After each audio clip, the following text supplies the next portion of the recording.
لقينا علاج كورونا.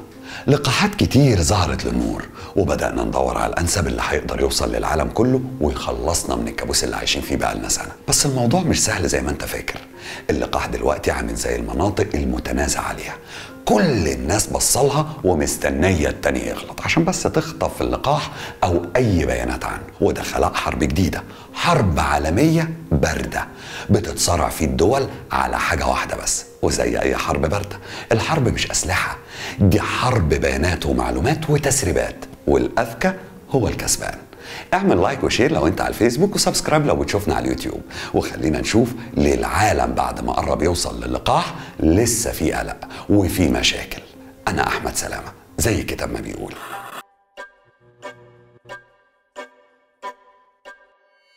الفترة اللي فاتت طلعت أخبار كتير عن اللقاحات المحتملة لفيروس كورونا، والأخبار دي يا صديقي المرة دي مش مجرد تكهنات إطلاقا، دي نتائج وأنواع كتير من اللقاحات ظهرت فعلا بشايرها للنور ووصلت لأكتر من 90% من مراحل النجاح. طبعا يا صديقي هتقول لي حلو، أخيرا هنخلص من الكابوس ده، بس لا، الموضوع مش بالسهولة دي، لأن اللقاحات المحتملة خلقت صراعات بين دول وبعضها، وتعالى أقول لك إزاي.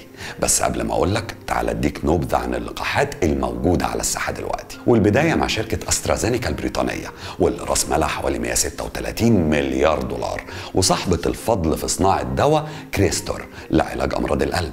الشركة قالت إن التجارب اللي اتعملت في المعمل بتاعها في آخر مرحلة، وبتأكد إن لقاح كورونا الخاص بيها فعال جدا ويعتبر رخيص نسبيا وسهل التخزين، وده يخليه اختيار مناسب جدا لدول العالم النامي. ده غير إنها كمان قالت إن نتائج اللقاح معمول لها تحاليل التجارب في المملكة المتحدة والبرازيل، وطورته جامعة أكسفورد وصنعته الشركة.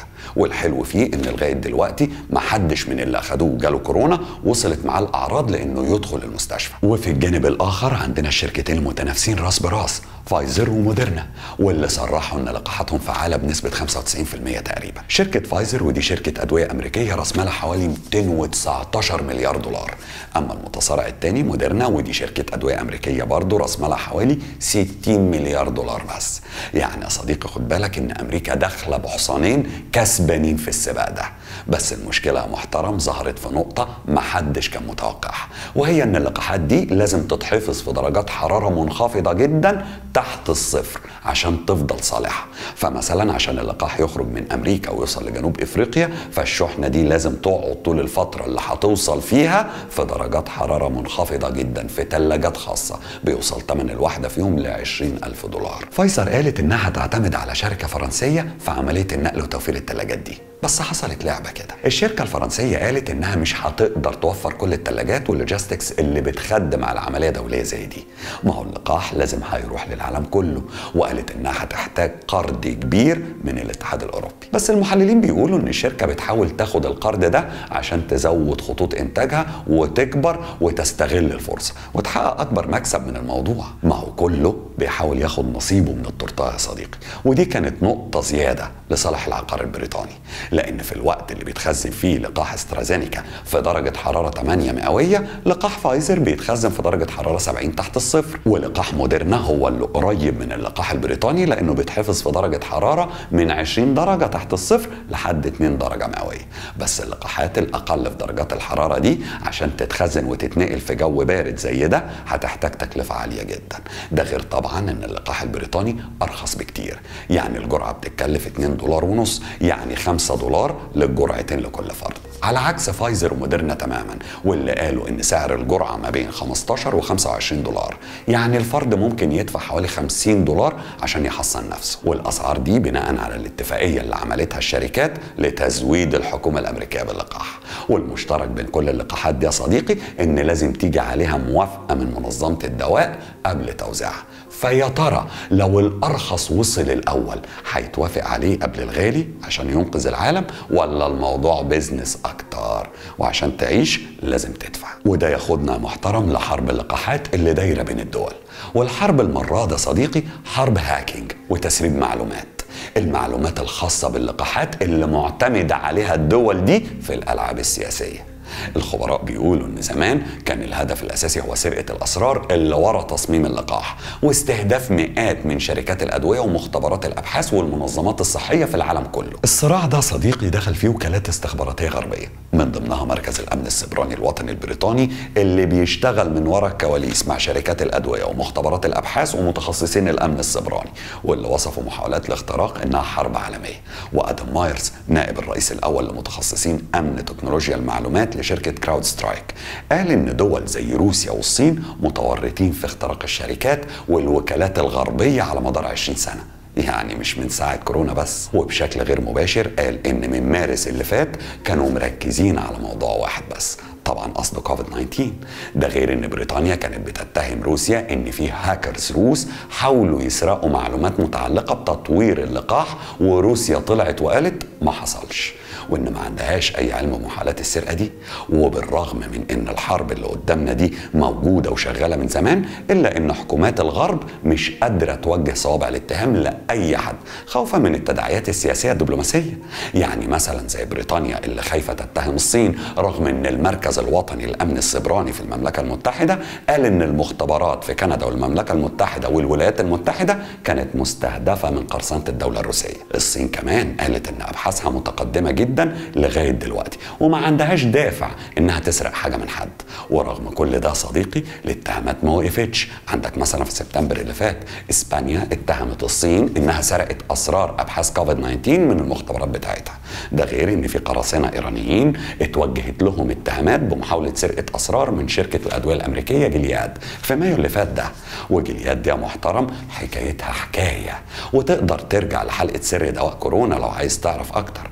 بس ايران نفت دخولها في حرب الكترونية من اي نوع مع اي حد. طبعا ده غير مايكروسوفت اللي اكتشفت هجمات الكترونية من 3 جهات بتستهدف 7 شركات بارزة، وده بحسب تعبيرهم، ومنهم اللي اشتركوا بشكل مباشر في البحث عن لقاحات وعلاجات كورونا. وفي تقارير قالت ان في اشخاص ممثلين للصين حاولوا تجنيد اشخاص عن طريق لينكدين. ده طبعا غير الخناقه الروسيه الامريكيه. في الاول امريكا رفضت عرض روسيا في انها تتعاون معاها علشان يطلعوا لقاح في اسرع وقت، ولما روسيا قالت انها لقت لقاح ممكن يبقى فعال في اقرب وقت، امريكا نشرت في صحيفه واشنطن بوست تحذير من اللقاح الروسي وشككت في فعاليته. ومش بس كده، دي وجهت اصابع الاتهام لروسيا انها طلعت لقاح علشان تكسب السباق العالمي قبل اكتمال الاختبارات النهائيه بتاعتها. ده غير ان امريكا كانت خايفه من روسيا نتيجه الدور اللي لعبته في تطوير لقاحات زي لقاح شلل الاطفال اللي عمل لها صيت خصوصا في دول العالم الثالث. وطبعا خناقه زي دي لازم يكون فيها تدخل الماني. برلين في الاول رفضت انها تتعاون مع امريكا عشان عارفه ان امريكا هتمارس عليها سياسه الاحتكار، فامريكا حاولت تغري علماء المان كانوا وصلوا لخيوط في اللقاح بانهم يشتغلوا لحساب امريكا. وشفنا في الاخر يا صديقي التعاون الالماني مع امريكا بعد ما شركه باينتك الالمانيه قررت تتعاون مع فايزر الامريكيه في صناعه اللقاح اللي الالمان وصلوا له. وتعالى يا صديقي نسيب السياسه والاقتصاد شويه ونبص على الموجه الثانيه نفسها. العالم النهارده محترم خلاص جرب وعرف موجة كورونا بتبقى عاملة ازاي، وعلشان كده التعامل مع الموجة التانية كان أسرع، ودول كتير مشت بمبدأ لا تلدغ الدول من كورونا مرتين. عندك مثلا هولندا قفلت كل المطاعم والكافيهات وعملت إغلاق جزئي للدولة مرة تانية مع فرض طبعا الكمامات وتغطية الفم والأنف في أي مكان وخصوصا الأماكن المغلقة. وبريطانيا بعد ما كانت فتحت رجعت تقفل تاني. وفي خبراء هناك قالوا ان بريطانيا فقدت السيطرة على الانتشار نتيجة انهم تجاهلوا الاجراءات الوقائية من الفيروس الفترة اللي فاتت. لا، وكمان سجلوا اعلى معدل وفيات يومي من الفيروس من مايو اللي فات ده ب 696 حالة وفاة. وطبعا عندنا ايطاليا واللي شبح الموجة الأولى مش هيخرج من ذاكرتها لسنين قدام، واللي أهملت إلى حد ما الإجراءات الوقائية في الصيف اللي فات ده لما هجمات الفيروس قلت. والنهارده ايطاليا رجعت من بدايه الشتاء ده تقفل البلد تاني وتمنع التجمعات والحفلات تاني، وعملت اغلاق جزئي ومنعت الاكل في المطاعم. وفي المانيا وزاره الصحه هناك سجلت اعلى معدل وفيات يومي من ساعه ظهور كورونا ب 410 حاله وفاه يوم 25 نوفمبر اللي فات ده. يعني يا صديقي معظم دول اوروبا بدات تاخد اجراءات سريعه علشان خايفه من تكرار مجزره الموجه الاولى. اما في روسيا فتقدر تتخيل معايا الوضع. لأول مرة البرد القارس في روسيا ما يكونش في صالحها، لأن ده مخلي المرض ينتشر فيها بسرعة كبيرة، وده خلاها تعاني من شهر 10 اللي فات ده 2020 وتسجل أكبر حصيلة وفيات يومية، بدأت من 244 حالة وصلت ل 439 حالة، ولسه الأعداد عمالة تزيد. بس روسيا قالت إنها خلاص بتستعد للبدء في عمليات التطعيم الشاملة خلال الأسابيع القادمة، وأعلن وزير الصحة هناك عن إطلاق الإنتاج الصناعي للقاح سبوتنيك في، واللي كلمتك عنه في حلقة اللقاح الروسي لو تفتكر، وبدأ توزيعه للأقاليم الروسية. اللقاح اللي روسيا بتأكد إنه فعال بنسبة 95%، في حين إن أمريكا بتقول إن خلاص خلال الأسابيع اللي جاية دي هيتم توزيع لقاحات فايزر على الأمريكان بعدد سكان كل ولاية، مع الأخذ في الاعتبار إن كل ولاية هتقرر مين يستحق ياخد اللقاح الأول. وقالوا كمان إن في مايو اللي جاي ده هيكون في مناعة قطيع في أمريكا، وهيكون 70% من الشعب متطعم. وخليني أقول لك يا صديقي إن مش روسيا وأمريكا بس، لا، كل الدول بتتمنى اللقاح ده يظهر قريب، لأن كورونا أثرت على اقتصاد العالم كله بشكل مرعب. وخلينا أديك نبذة كده عن آخر إحداثيات التأثيرات دي. في تقدير بعض الباحثين في جامعة سيدني في أستراليا، في 147 مليون شخص فقدوا أشغالهم في العالم كله، ومدفوعات الرواتب كمان قلت حوالي 2 تريليون دولار، ومستوى الاستهلاك العالمي للسلع قل بنسبة 4.2%، وده رقم مرعب رغم انه مش كبير، لان ده معناه 3.8 تريليون دولار. وكل ده طبعا وقف كتير من المصانع وعمل اضطرابات اقتصادية كبيرة، والاقتصاد العالمي دخل في حلقة مفرغة. الشركات لا عارفة تعين ناس جديدة عشان تزود الانتاج، ولا عارفة تزود الانتاج باللي عندها عشان تقدر تتحمل تعيين موظفين جداد.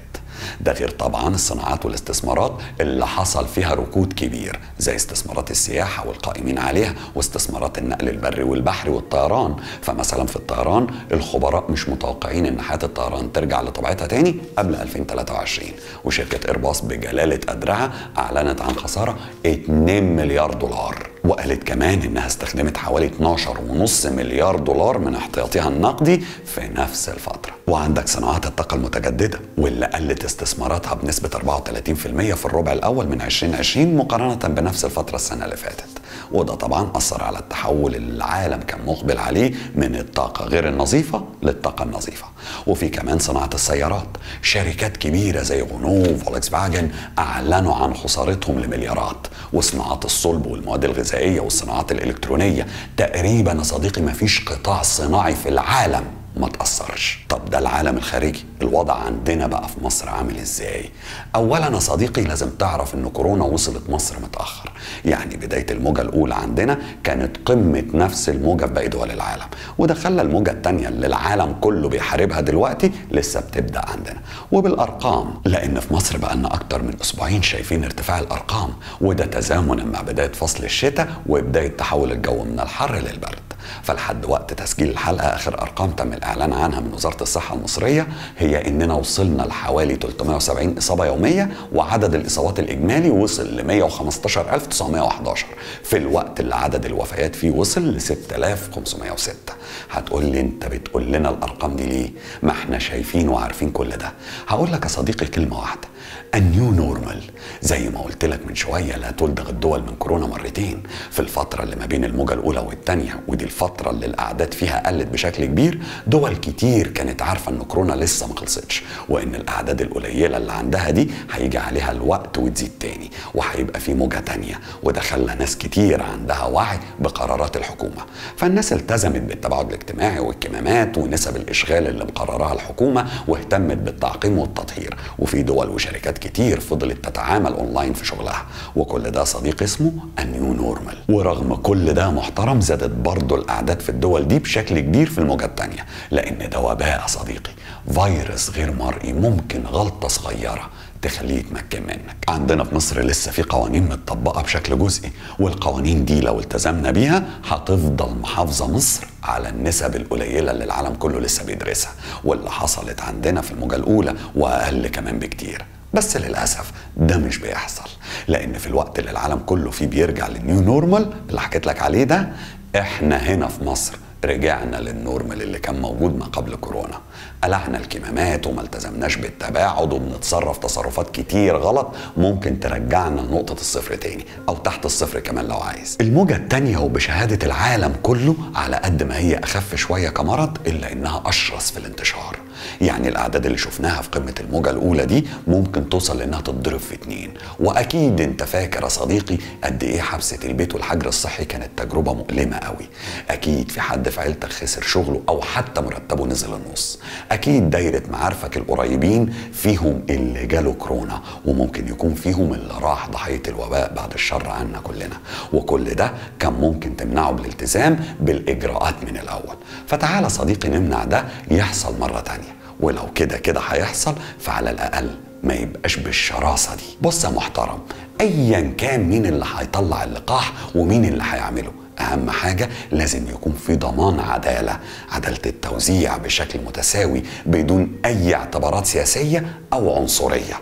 الفترة اللي فاتت ناس كتير تساهلت مع انتشار الفيروس، تحس إن الناس قلبها قوي يعني، ونسيوا إن الأعداد القليلة دي لسه بتخوف. وأخبار ظهور اللقاح بتقول إننا لسه مش هنوصل لحل قبل 6 شهور. من الآخر يا محترم، كورونا لسه ما خلصتش. حافظ على نفسك وعلى عيلتك، لأن لا يلدغ المؤمن من كورونا مرتين. أتشرف بمتابعتكم لقناة زي الكتاب ما بيقول على اليوتيوب وعلى الفيسبوك بنفس العنوان. أشوفكم بخير.